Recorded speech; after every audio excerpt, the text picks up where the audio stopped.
Assalamualaikum warahmatullahi wabarakatuh.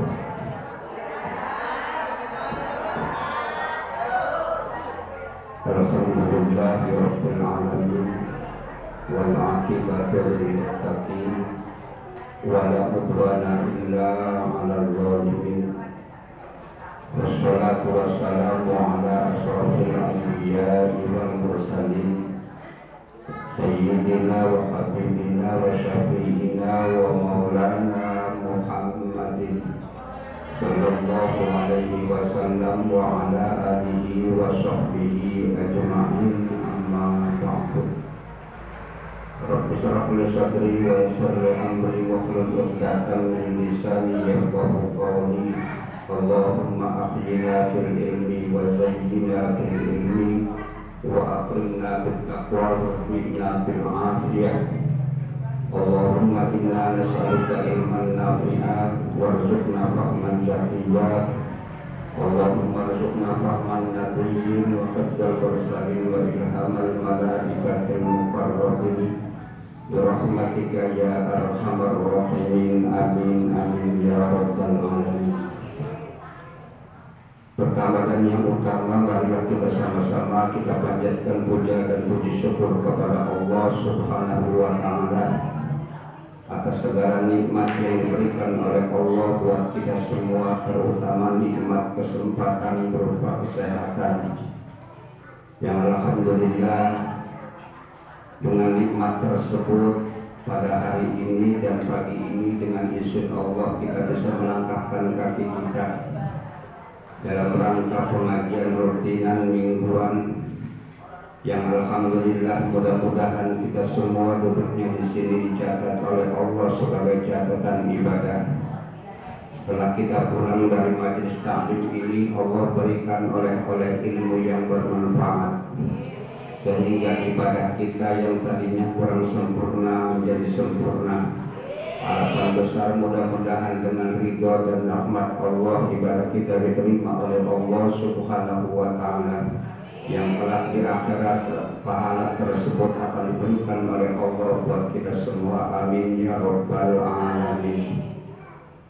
Salawat beserta salam sama-sama kita limpah curahkan kepada baginda alam Nabi besar kita Nabi Muhammad sallallahu alaihi wasallam beserta keluarga dan sahabatnya, serta mudah-mudahan kita semua kelak di yaumil qiyamah berjumpa dengan Rasulullah dan beliau berkenan memberikan syafaat buat kita semua, sehingga dengan syafaat Rasulullah angan-angan kita, cita-cita kita pengen masuk surganya sampai ke surganya Allah Subhanahu wa Ta'ala. Amin ya rabbal alamin.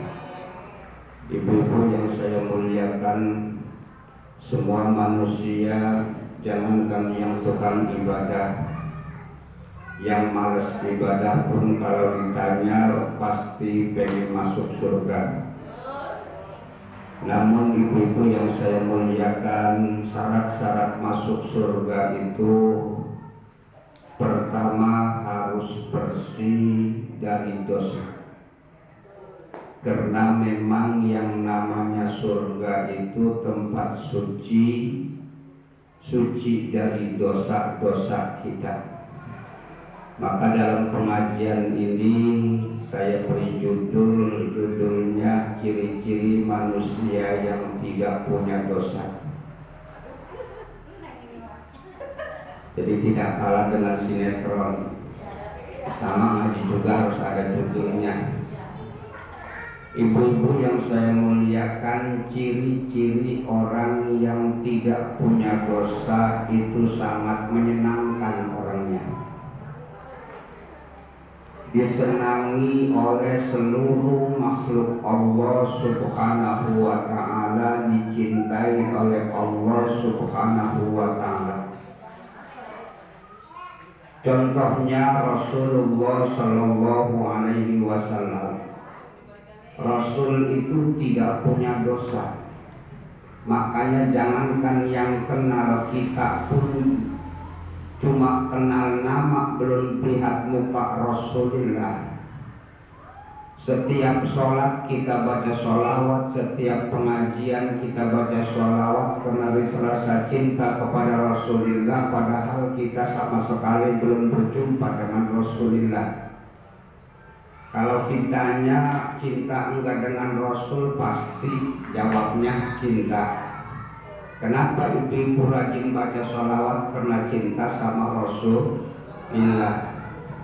Padahal pepatah mengatakan tak kenal maka tak cinta, tak cinta maka tak sayang. Tapi kenapa kita sama Rasulullah enggak kenal tapi kita cinta? Ini tanda-tandanya karena Rasulullah itu tidak punya dosa. Rasul dicintai oleh Allah. Siapapun yang dicintai oleh Allah, maka makhluk Allah bakal cinta. Contoh ibu-ibu, bayi yang baru lahir punya dosa enggak? Yang baru brojol enggak punya dosa. Al-walad yuladu alal fitrah. Anak itu dilahirkan dalam keadaan suci. Maka siapapun yang namanya ibu-ibu punya bayi, pasti sayangnya luar biasa. Jangankan yang melihat lahirnya, bibinya aja yang baru mendengar si anu lahiran, artinya pengen buru-buru melihat bayinya karena bayinya itu tidak ada dosa. Semua mencium, bapaknya nyium, neneknya nyium, kakeknya nyium, pamannya pun sama nyium. Padahal itu si bayi ingus hidungnya ada ingusnya. Tapi karena cinta sayang maka nggak peduli. Jadi contohnya seperti itu. Bayi itu tidak ada dosanya, siapapun yang lihat bayi pasti sayang. Makanya orang yang tidak ada dosa pasti disayang dan menyenangkan. Dan menyenangkan. Senyumnya aja itu, ketawanya aja. Dibandingkan dengan orang dewasa, orang tua, bayi belum tumbuh gigi. Dengan ibu-ibu atau nenek-nenek yang giginya tinggal satu. Kalau kita melihat bayi tertawa, senang enggak? Padahal nggak ada giginya, pantas enggak? Pantas. Tapi coba ibu-ibu melihat dengan tertawa. Apa yang bikin pantas, bikin senang? Karena bayi belum ada dosanya. Duduk berdampingan sama bapak-bapak ataupun ibu-ibu yang giginya tinggal satu. Ketawa. Bukan ketawa karena cerita lucu, akan tetapi ketawa melihat mulutnya nggak ada giginya. Pantas enggak? Pantas enggak kalau nenek ketawa? Pantas banget ya. Jangan bilang nggak pantas, nanti ada nenek ketawa.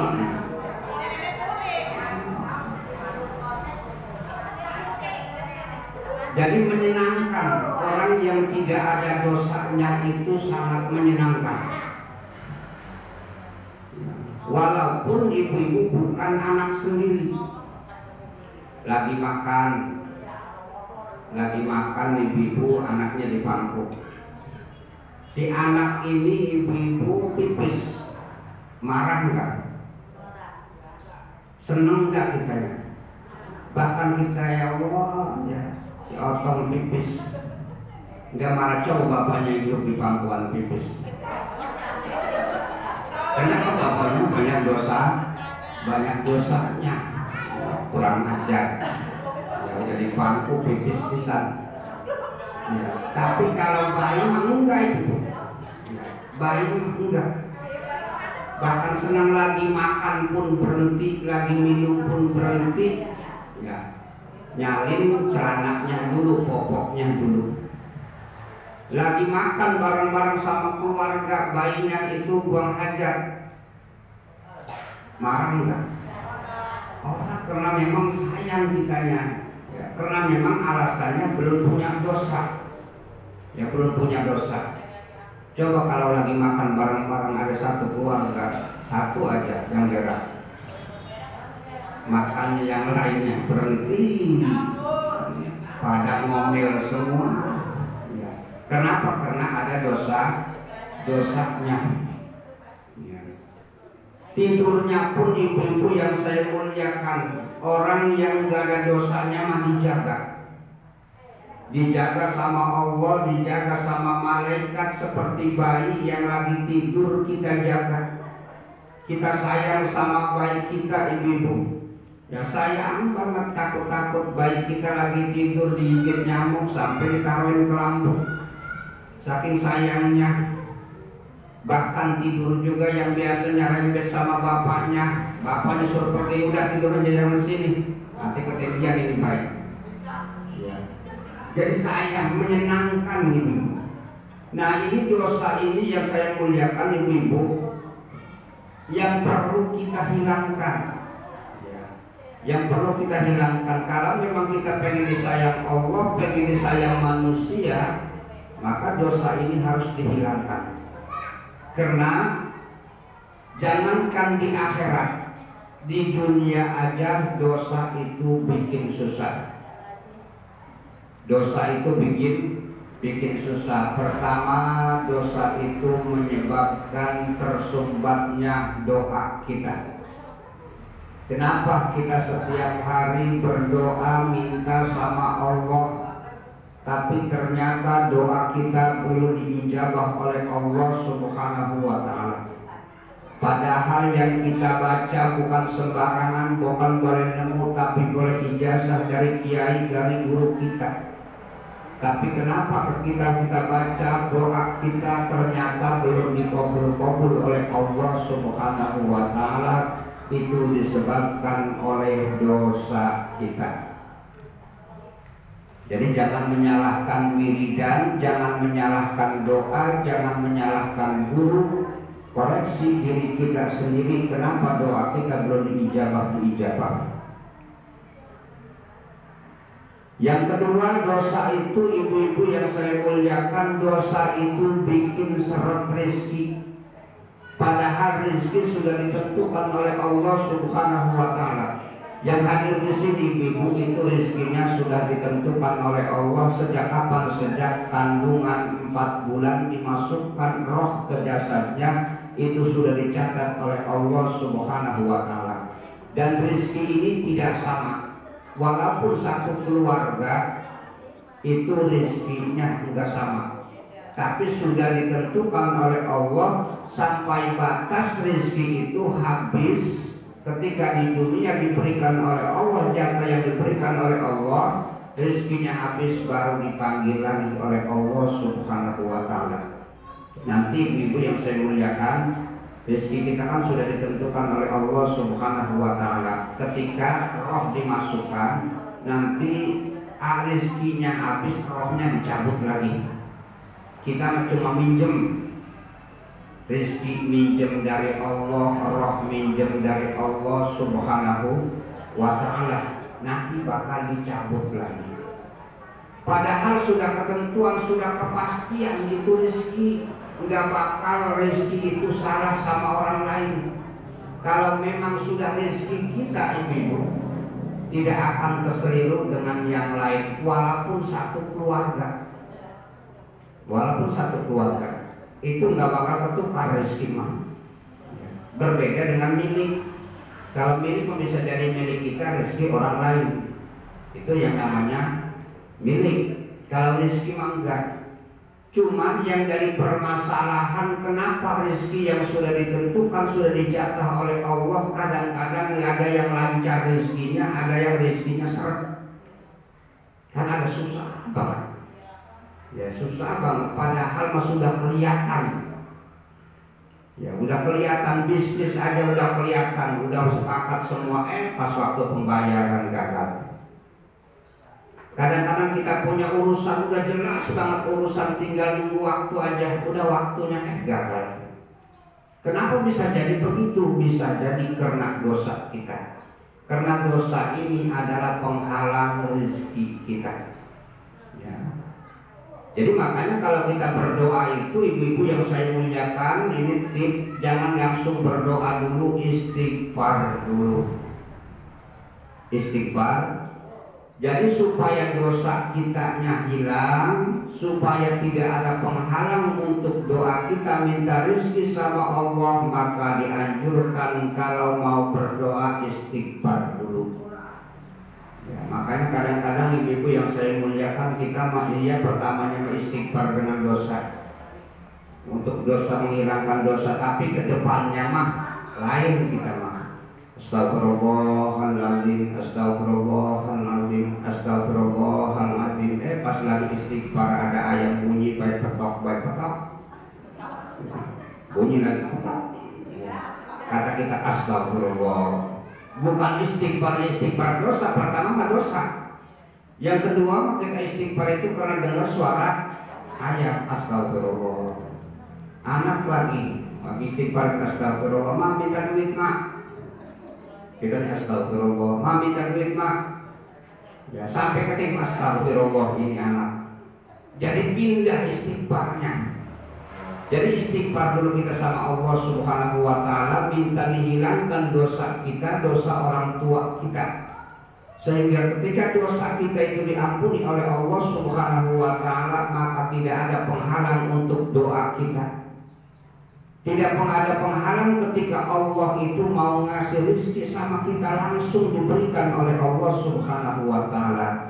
PR-nya, pertanyaannya, kenapa ketika kita berdoa minta rezeki, ternyata rezeki kita masih seret, mungkin dosa kitanya belum hilang. Walaupun kita mintanya rizqan halalan thayyiban katsiran mubarakan, minta rezeki yang halal yang berkah. Ya. Kadang-kadang kan maaf ibu-ibu yang saya muliakan, kalau kita itu kadang-kadang minta itu sama Allah, kadang-kadang ngebohong. Mana minta ngebohong, kadang-kadang minta rezeki, ya Allah minta rezeki yang banyak buat ibadah. Ya Allah saya minta nyawahnya bagus ya Allah, kalau sawahnya bagus hasilnya banyak, nanti saya bakal giat ibadahnya, bakal rajin ngajinya. Ternyata ketika dikabul oleh Allah, nyawanya bagus, hasilnya banyak, boro-boro ngaji. Ternyata sibuk dengan ngurusin padinya. Bohong nggak doanya? Bohong sama Allah Subhanahu wa ta'ala. Dikasih sakit oleh Allah Subhanahu wa ta'ala, ya Allah saya minta sembuh lagi, saya pengen ngaji lagi, saya pengen kumpul-kumpul lagi, saya pengen zikir, pengen rajin sholat sunnahnya. Ketika sakitnya itu penyakitnya diangkat, dikasih sakit oleh Allah, ternyata lupa permintaan kita sama Allah Subhanahu wa ta'ala. Setelah sakit mah boro-boro ngaji, setelah sakit mah boro-boro yang tadinya minta mau tahajud, tidur terus. Alhamdulillah setelah sehat mah enak tidur, padahal mintanya mah minta pengen sehat, mau sholat tahajud. Allah dibohongin. Ya, emang manusia mah begitu gitu. Manusia mah kerjaannya ngatur Allah, padahal mah Allah itu tahu maha pengasih, maha kuasa, maha pengatur, tapi Allah yang diatur kita. Nggak terasa kita itu, nggak sadar kita ngatur Allah. Mungkin ibu juga pernah musim panen, pengen hujan apa pengen panas? Pengen panas, pas musim hujan habis musim panen mendung, gelagat, hitam, tebel, kata kita ya Allah jangan turun hujan. Saya belum berjemur padi, padahal mah Allah mau nurunin hujan, diatur oleh kita. Ya Allah lancarkan urusan saya, ya usaha saya. Jadi kita itu kadang-kadang selalu ngatur Allah, dikasih panas pengen hujan, dikasih hujan pengen panas, ya. Dikasih sakit pengen sehat, dikasih sehat pengen gak pengen sakit mah. Ya. Terus yang namanya manusia ibu kadang-kadang kalau sudah cinta sesuatu nggak pengen pindah yang lain. Kalau sudah resep sama suatu, nggak pengen pindah sama yang lain. Ibu-ibu demen sehat, nggak mau dikasih sakit. Dikasih banyak duitnya banyak, nggak mau dikasih sama Allah, duitnya kurang, pengennya banyak terus. Dikasih kaya, nggak mau, dia pengennya miskin. Itu namanya manusia, udah takdir, udah kodrat manusia seperti itu, ngatur Allah terus. Jadi yang namanya rezeki mah ibu-ibu nggak bakal ketukar, nggak bakal keseliru, walaupun ditinggal ngaji, udah mau ada urusan, udah mau ini nanti jam 10 urusan. Ibunya berangkat ngaji, kalau memang rezeki kita nggak bakal kemana ibu. Kadang-kadang setelah pulang ngaji kita ternyata gagal, gara-gara ngaji nih, ngaji disalahin. Gara-gara ngaji mau kondangan, ibu-ibu mau kondangan, kata temennya ngomong kan kondangan nyamper ya. Pas kita datang waktu asar, kita sholat asar, pas dipanggil oleh teman kita, ayo ibu kondangan enggak, kitanya ada syarat, nggak ada suaranya, nggak jawab, ditinggal, nyalahin sholat kita. Kadang-kadang gara-gara tadinya pejaman sholat dulu. Jadi itu manusia. Kalau kita ngaji, memang kita kaji dosa terus gitu. Dosa terus. Makanya ketika kita berdoa, kita istighfar dulu sama Allah Subhanahu wa taala agar dosanya dihilangkan oleh Allah Subhanahu wa taala. Hidup ibu-ibu kalau pengen tenang hidup jangan banyak mengeluh. Itu kuncinya. Orang hidup kalau nggak pengen pusing, pengen tenang, pengen sukses hidupnya, jangan banyak mengeluh. Mengeluh sama Allah, mengeluh sama manusia. Mau masak ibu-ibu nggak ada berasnya, mau belanja nggak duitnya, utang udah banyak catatannya, ngelihat laki tidur terus, udah dimat.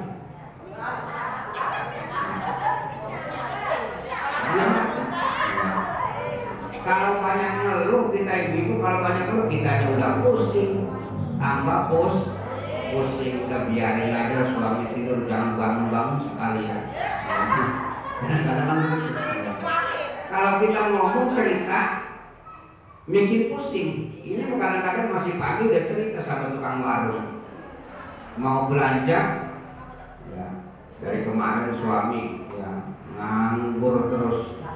Mau masak nggak punya beras, mau belanja nggak punya duit, intinya mau utang, mau utang. Aku cerita dulu, gede banget sama suami, suruh kerja nggak kerja, tidur terus. Ini mau wayangnya dia utang dulu. Jadi mau utang itu sama warung, jadi kadang-kadang cerita keluarga dulu, tambah pusing. Yang pusing siapa? Bukan dia yang pusing, tukang warungnya juga ikut pusing. Jadi jangan banyak mengeluh, itu biasa aja. Dikasih sakit oleh Allah, udah rasain aja. Cerita sama orang lain gak bakal ngilangin sakitnya. Kata suami dan kata kita cerita, ibu, dari kemarin saya palanya pusing aja. Kata sahabat, kata tangganya, pagi-pagi dong. Gak mungkin. Paling gak doain aja, tambah pusing. Jadi hidup yang tenang itu, yang sukses itu yang saya muliakan. Udah, apalagi masalah rezeki udah tenang aja, udah diatur oleh Allah Subhanahu wa taala. Tahadusan bin nikmah ibu. Tahadusan bin nikmah termasuk saya pribadi. Enggak banyak ngeluh saya. Nyawa enggak. Mau calon lurah enggak punya ijazah. Doa PSD juga enggak lulus. Enggak terus. Usaha enggak. Tapi orang makan saya makan, orang merokok saya merokok. Yang kerja seperti hari semalam 1 bungkus, saya 3 bungkus. Ada yang protes, orang kakak kadang-kadang ngisi pengajian ceramah. Iya kalau lagi itu kadang-kadang. Kapan kita 2 tahun yang lalu kan ada corona, nggak ada yang ngajakan. Nggak ada yang undang, 2 tahun. tapi nggak pusing. Ya, nggak pusing. Berapa rezeki dari Allah bukan dari ceramah. Ya, apa akhirnya ada corona, banyak yang mati. Ya. Walaupun nggak ceramah banyak yang mati. Diundang satu orang 100.000, yang mati 500. Belum mimpi tahlil, ya, belum mimpi tahlil, belum nakak, cukup. Udah rezeki Allah yang atur, yang matinya udah jarang. Minta sama Allah. Pusing, ya, ceramah nggak ada. Yang mati udah jarang. Dulu di depan rumah dengan tasbih. Ya Allah, ya Allah, ya Allah, nggak punya duit ini, ya Allah. Yang mati udah jarang. Ya Allah, ya Allah. Minta. Pas ada yang dipukul yang di depan, lagi jalan sama perempuan ini kayaknya ngantri duit nih. Ya, mikirkan, ya Allah, ya Allah. Bener baik. Bener datang. Assalamualaikum, waalaikumsalam. Ustaz, tolong saya. Ada apa, Bu? Suami saya 3 minggu pulang-pulang. Udah, jangan pusing-pusing. Minta air barangkali karena doanya diijabah. Udah, jangan pusing-pusing. Masuk saya ke dalam rumah, ambil gelas, isiin air, tiup, nggak dibaca apa-apa. Kasih yang minum, udah Bu. Ya, ini minum air. Sebelum minum baca Bismillah 100 kali, jangan nafas. Kata ibu, nanti mati ya, kalau mati nanti suaminya kan pulang. Jodohnya kan pengen pulang. Ya, udah diminum airnya, baca Bismillah 3 kali, insya Allah suami ibu bakal ingat sama ibu nanti pulang. Minum airnya, permisi, selamat bengkok. Ngasih amplop, masuk rumah buka 50.000 satu gelas. Mahal, 50.000 satu gelas, modal 5.000 satu galon. Rezeki dari Allah Subhanahu wa Ta'ala.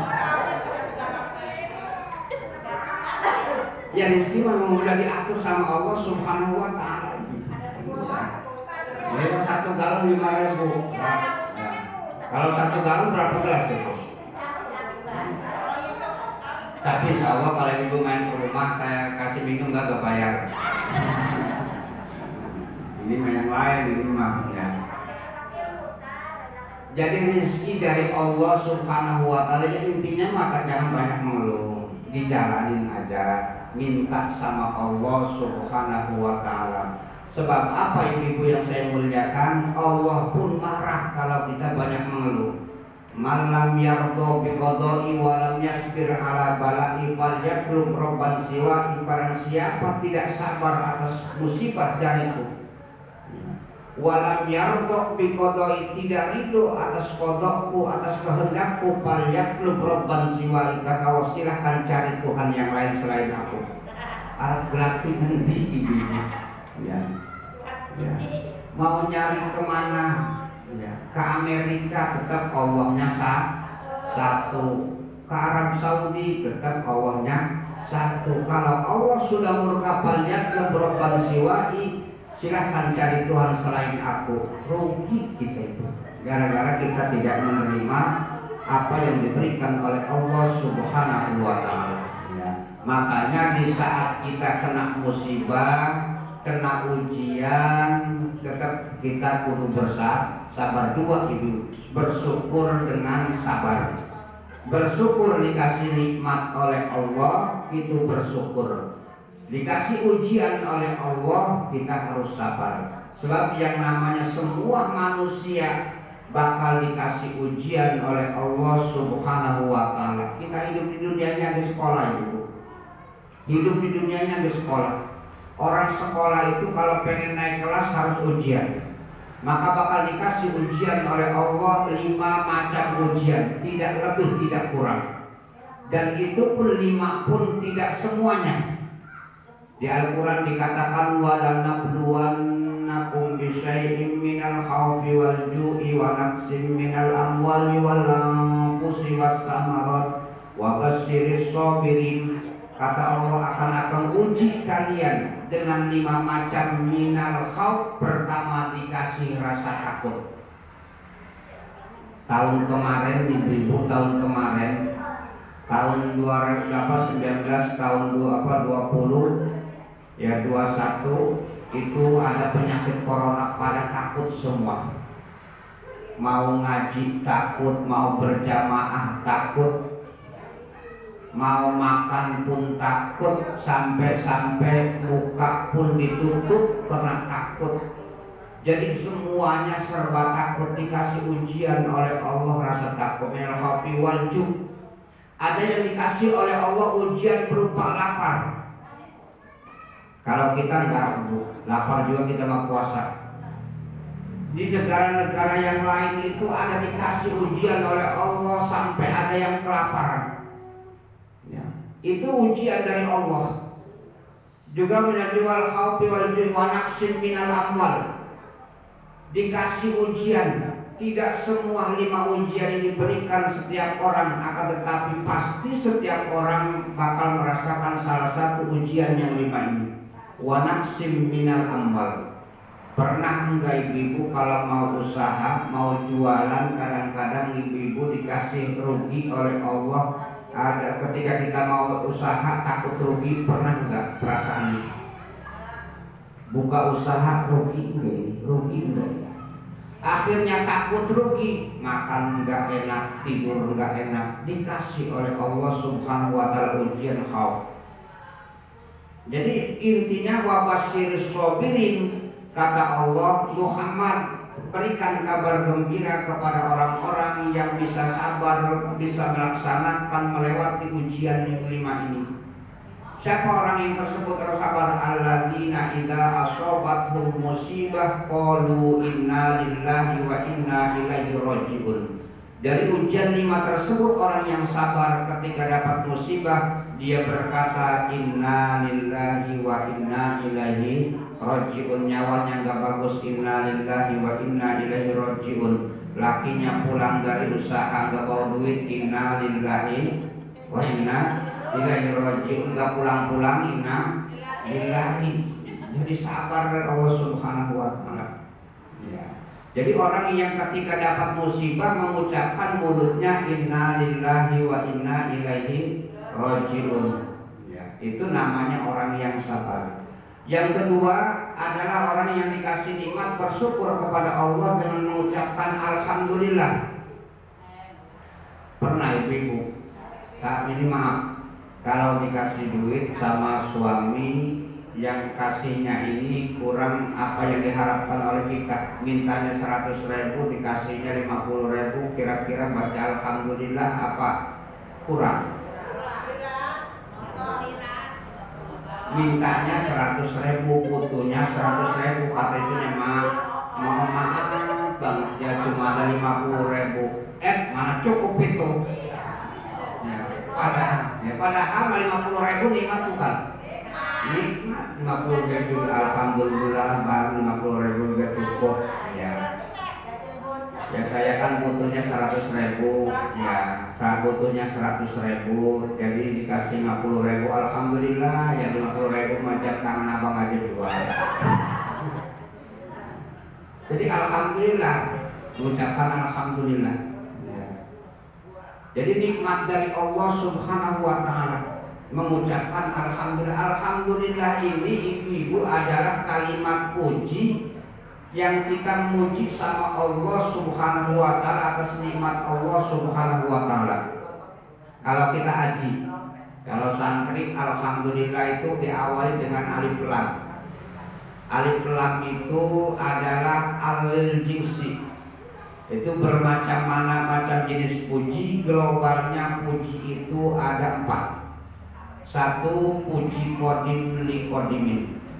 Ketika kita mengucapkan alhamdulillah, apa yang namanya puji qadim li qadimin itu ibu-ibu yang saya muliakan, Allah muji diri sendiri. Allah ngalem Allah sendiri. Contoh di Al-Qur'an, wallahu ghafurur rahim, wallahu alimun bidatis sudur. Allah itu maha pengampun dan kasih sayang. Yang kedua, puji qadim li hadisin, Allah muji sama makhluknya. Contohnya Allah muji ngalun sama kanjeng Nabi Muhammad sallallahu alaihi wasallam. Contohnya itu Allah ngalun. Di Al-Quran ada ibu seperti ayatnya, wa innaka lamala khuluqin azim, sesungguhnya engkau Muhammad adalah akhlak yang agung. Sampai Allah muji kanjeng Nabi Muhammad, mengatakan Nabi Muhammad itu akhlaknya agung, bukan mulia tapi agung. Kalau mulia itu di bawah agung. Kalau mulia di bawah agung. Kalau si anu akhlaknya mulia banget masih rendah. Tapi kalau si anu akhlaknya agung amat, sampai Allah pun muji kanjeng Nabi Muhammad, wa innaka la'ala khuluqin azim, wahai Muhammad engkau mempunyai akhlak yang agung. Contoh akhlak yang mulia begini, Ibu. Kita lagi kumpul sama teman, tiba-tiba kita ditampar. Kitanya enggak marah, padahal enggak salah, enggak apa, kita ditampar, diperan. Kita marah, enggak marah. Itu namanya akhlak yang mulia. Akhlak mulia. Kalau yang namanya akhlak yang agung, ketika kita ditampar oleh seorang, jepret muka kita. Punya duit 100.000, nih Bu, terima kasih saya ditampar. Ya, gara-gara saya ditampar saya dapat pahala sabar. Itu namanya akhlak yang agung. Itu namanya akhlak yang agung. Yang mulia aja kita belum bisa itu. Ya. Ketika kita ditampar sama seorang kurang ajar, orang kesalahan apa? Kayak Rasulullah, kenapa sampai Rasulullah itu Allah itu mengatakan Nabi Muhammad itu akhlaknya agung, ujiannya luar biasa jadi. Perjalanan Rasulullah itu kesehariannya kalau mau berangkat ke masjid itu Nabi Muhammad itu sudah dihadang oleh musuhnya. Dihadang bukan mau dibunuh tapi mau disakiti. Ya, yang musuhnya ini sudah siap megang kotoran onta. Asal Nabi Muhammad mau ke masjid, udah siap dipegang itunya kotoran onta, dilemparin sama Nabi Muhammad. Marah nggak Nabi Muhammad? Enggak. Kalau kita ibu mau berangkat ngaji, ada anak kecil umpama megang debu, dilemparin sama kita, marah nggak? Marah, anak ini kurang ajar. Makanya baju masih baru, belum lunas, mau ngaji, ya dikotorin begini. Nabi Muhammad dilemparin kotoran ontak oleh musuhnya, tapi Muhammad tidak marah, tapi Muhammad tersenyum, bahkan berdoa, Allahumma hdi qaumi fa innahum la ya'lamun. Ya Allah, tunjukkan orang ini, karena memang orang ini belum tahu, dia mendapat hidayah, tolong kasih hidayah. Itu Nabi Muhammad tersenyum. Makanya akhlaknya agung. Ketika suatu hari yang biasanya itu sudah dihadang, pas itu berangkat ke masjid, ibu-ibu berangkat ke masjid, ternyata nggak ada orang itu. Kan nanya Nabi Muhammad, karena biasanya ada kan. Ya kalau umpama ibu biasa ngaji, terus nggak hadir kan pasti nanya, mana ibu nggak hadir ini? Ya. Kullu ma yukhaliful adat fa inna yus'alu an sababi. Ditanya, Bu, orang yang biasa di sini ngelemparin saya dengan kotoran onta di mana ya sekarang nggak ada? Oh, Rasul, dia lagi sakit Rasul. Kanjeng Nabi nggak langsung berangkat ke masjid, balik lagi. Dia nyuruh Siti Aisyah, ya Humairah tolong bikinin bubur. Ada apa Rasul? Udah bikinin aja. Setelah jadi Rasul bawa itu bubur menjenguk orang yang sakit tadi. Yang sakit kan kaget gitu. Karena memang selalu jahat sama Nabi Muhammad. Ya jangan-jangan Muhammad dendam nih. Dia tahu dia sakit. Ternyata ketika nyampe assalamualaikum, dijawab waalaikumsalam, mohon maaf Muhammad, mohon maaf. Apa jawaban Nabi Muhammad? Mudah-mudahan cepat sehat ya Pak. Mudah-mudahan cepat diangkat penyakitnya.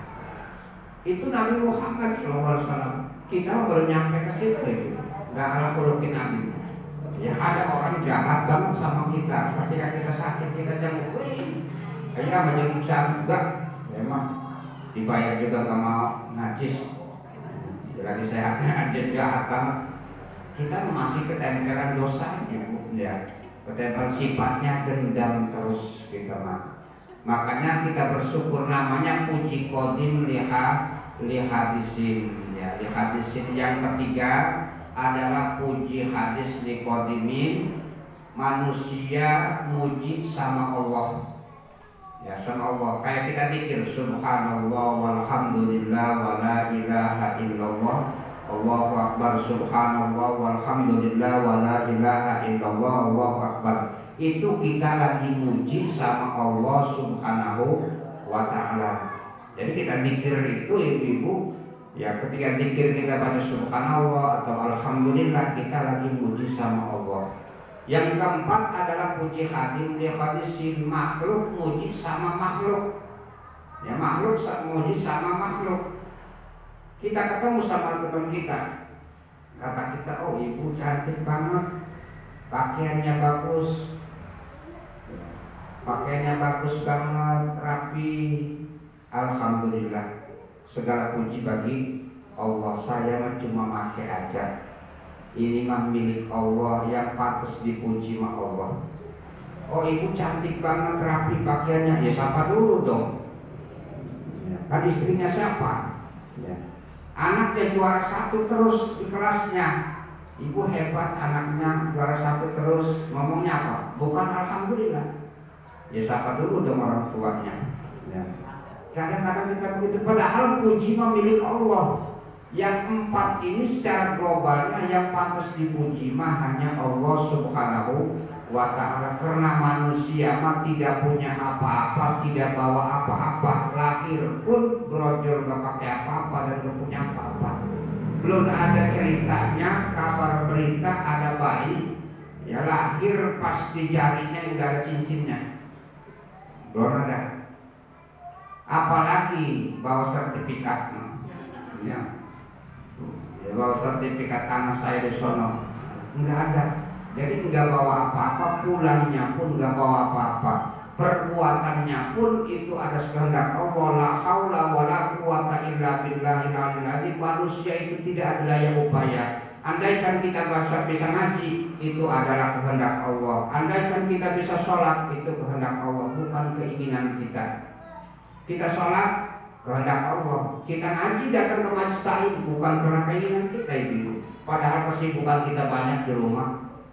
Ternyata karena Allah sudah milih kita, inginkan kita untuk berangkat ke majelis taklim, kita bisa berangkat. Itu pun yang patut dipuji mah bukan saya, tapi Allah subhanahu wa ta'ala. Jadi kadang-kadang kita salah kerak, ngaku-ngaku itu kita ya. Ngaku-ngaku. Makanya yang namanya manusia mah ibu, jangankan hidupnya, matinya baca ibu udah mati, setan apapun itu kadang-kadang muncul. Ini setan apapun itu.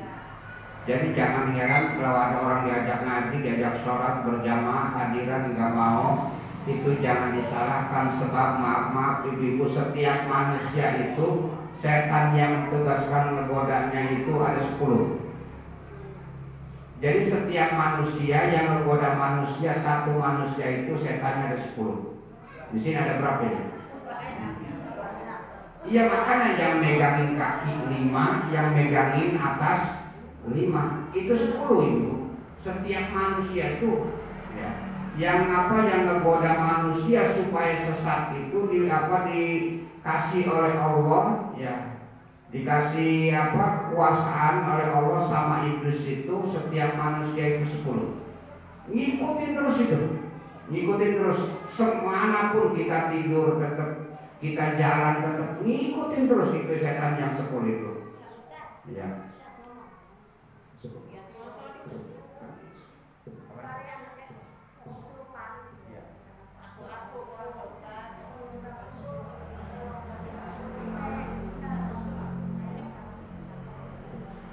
Jadi kalau orang yang kesurupan itu jin ya, jin. Jadi jin termasuk jin itu yang tadi ya, yang tadi ngikutin kita itu. Makanya ibu maaf sampai orang meninggal dunia, ketika masuk ke raga orang lain itu dia tahu suaranya pun sama, Kadang ini dari mana si anu? Bahkan tingkah lakunya pun sama, karena memang dia tahu ikutin terus. Itu namanya setan korin. Ya. Jadi namanya setan korin yang selalu nemenin kita kemanapun kita terus. Makanya kalau ada orang yang meninggal orang yang meninggal dunia, kadang-kadang si anu kemasukan si anu. Itu korinnya itu korinnya. Karena memang setiap selama hidupnya dia ngikutin, dia tahu. Dia mau ngalor, dia tahu. Sedang ngikutin terus sampai meninggal dunia, korinnya ini itu tetap memfitnah terus. Dia tahu. Ya, itu namanya setan korin. Cuma setan korin ini pernah kejadian ibu-ibu, ya, masuk ke raga seorang kadang-kadang mau pulang gak berani. Ada yang kesurupan dulu orang Prodamar tinggal di Pulau Mandang, pas sakit dibawa pulang. Ada yang bisa dipencet, dia mau pulang tapi ambil saya. Kata saya pulang aja sendiri, nggak berani. Itu ada mobil helm. Yang namanya setan. Yang lebih hebatnya lagi, ibu ada orang pulau Kukun. Ya tahu ya pulau Kukun ya. Pulau Kukun kan habis dari Klender. Dia pulang, pas sampai rumah kesurupan. Dipencet itu ibu sama yang bisa. Akhirnya saya mau pulang, udah pulang mah. Pas keluar, ya sadar lagi. Ada setengah jam mah. Masuk lagi. Nah itu katanya mau pulang. Ya tadinya saya mau pulang, pas di situ kan ada perapatan tuh kayaknya belah gitu ya. Kayaknya belah itu ada perapatan itu, mas saya mau ngambil kiri takut salah. Balik lagi, masuk lagi ibu. Setan ya. Jin itu yang nggak punya map gitu kayaknya. Kayaknya pas kita belakang ada yang tidur lurus kemarin. Ya. Saya di situ saya bingung. Ya. Mau ngambil kanan takut salah. Akhirnya balik lagi. Ya udah sekarang mau pulang. Ya nanti saya bingung. Dan tuh pas ini pencet ibu keluar, ada tukang macam bilang, tuh ngikut tuh. Tukang pencet itu nggak tahu itu. Padahal makan makhluk halus sih. Ya. Tapi itu punya kekurangan itu, tetap punya kekurangan. Yang mata kanannya mah itu. Ya. Pas sampai perapatan balik lagi. Kayak mau di Pulau Bangku kanan apa kiri, lurus ini. Balik lagi. Jadi kalau ada orang yang kesurupan, kerasukan seseorang yang sudah meninggal dunia, itu korinnya, ya. Setan korinnya yang memfitnah orang tersebut. Ya namanya orang setan mah jangan masih hidupnya, udah mati aja tetap difitnah. Jadi bukan orangnya, bukan rohnya, tapi korinnya. Ya, jadi setan yang ngikutin terus itu. Sampai meninggal dunia pun, ya sampai meninggal dunia pun tetap ngikutin. Pernah di Pulau Damar juga pernah ibu, ya belum 7 hari belum 7 hari. Tapi ya dulu bukan suudzon. Itu ada ponakannya habis tahlil, ketiga harinya anaknya ponakan ini kan habis kerja nggak tahu uangnya itu meninggal dunia. Ya dia pulang malam, dia mau itu ada uangnya lagi duduk dikasih kopi itu diminum ya. Jadi bukan aku nakutin ini mah ya. Pas bapaknya itu pulang dia kaget, ini siapa yang ngopi? Abawa. Padahal dia habis naklin ya, abawa. Sampai rokoknya puntungannya pun ada nih. Kopinya tinggal sedikit. Baru sama katanya keluar, kayaknya mah dia udah mau nyampe itu keluar. Ya. Yang mata anehnya mah itu makhluk halus ibu, ya semacam jin korin begitu, itu kopi habis. Ya kan heran ibu. Bahkan kadang-kadang kalau ada orang pesandingan itu ibu dikasih air panas itu langsung itu baik. Ya nggak melempung bapak. Ya. Itu korin ya makanya kalau kita mau sholat, ibu mau sholat kan kita ya baca A'udzubillahi samiil alim minasyaitonir rajim, sebab ngikutin terus ya. Makanya kita banyak bismillah, ya mau makan baca bismillah, mau minum baca bismillah. Kita supaya setannya jangan selalu ngikutin. Jangan ikut makan, jangan ikut minum. Kalau kita mau bersetubuh baca bismillah dulu. Enggak kecanda, udah bisa aja.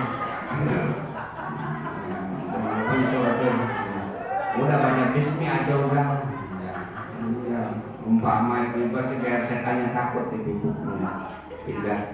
Jadi itulah ibu yang saya muliakan. Jadi intinya mah orang yang nggak punya dosa itu bakal disenengin semua makhluk Allah Subhanahu wa Ta'ala. Bagaimana caranya kita itu supaya hilang dosanya? Banyak istighfar kepada Allah Subhanahu wa Ta'ala. Ketika kita mau berdoa baca bismillah, baca istighfar dulu.